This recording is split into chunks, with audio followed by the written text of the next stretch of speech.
race horses, but just about fit for football. Stevenage, once conference champions who only missed league status because their ground didn't meet the standards, now languish in 17th place, 3 divisions below Swindon. Manager Paul Fairclough played for Liverpool reserves as an amateur in the days of Bill Shankly. And he knew that players who didn't fancy the conditions on the day would struggle. It's a bigger occasion than Birmingham, even though the crowd won't be as big, but because Swindon are a much better side than what Birmingham were this time last year. So yeah, a big occasion for us. Is it a worry for you facing non-league opposition in conditions like this? It's always a worry. That's why you're here. You're looking for upset, I think. I said that to you before, didn't I? But no, it is a big worry. And as I say, we just want it to be level and equal terms, and then the best team should win. Plenty of talking. In the Stevenage dressing room, the message was underlined. So they will not be relishing it, will they? Come on, lads. Hey? Believe it, boys. Come on. Go in it, boys, eh? Don't get sucked out, you've got to attack it. If the ball goes out of you, Smudge, you must turn for seconds immediately. You've got to call their bluff, Gary. You didn't call it enough the other night.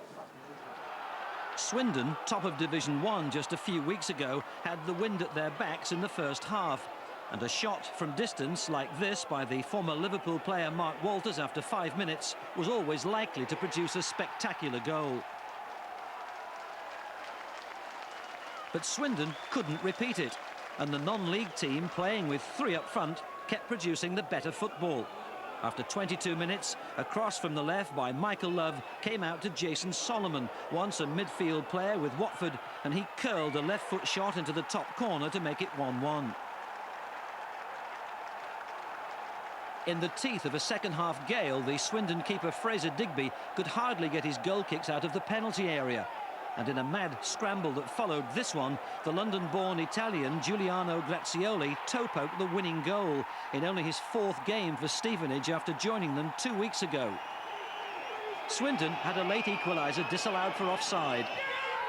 But Stevenage hung on, and in the rich folklore of the FA Cup, this was another famous giant killing. Well, I have to say it was a fair result at the end of the day. The players have done very well for themselves, but what's made me proud is that we've come here, we've taken the game to Swindon and got the result. It looked almost unplayable in that second half. Oh, there were times, torrential rain, hailstones, but they decided to our advantage, really. We just battled on.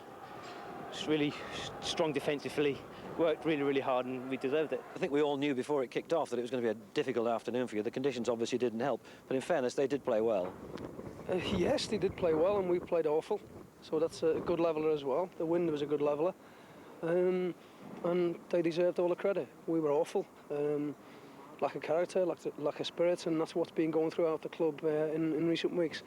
Well, that was one upset. Now, I'm sure you've all been reading in the papers about Emily, the...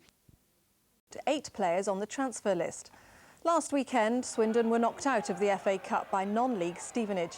Of the 8 players listed, 7 are available on a free transfer, but the club will be looking for a fee for Jason Drysdale. Until recently, Swindon were near the top of the First Division, but bad performances have led to the clear-out as McMahon aims to rebuild for the future.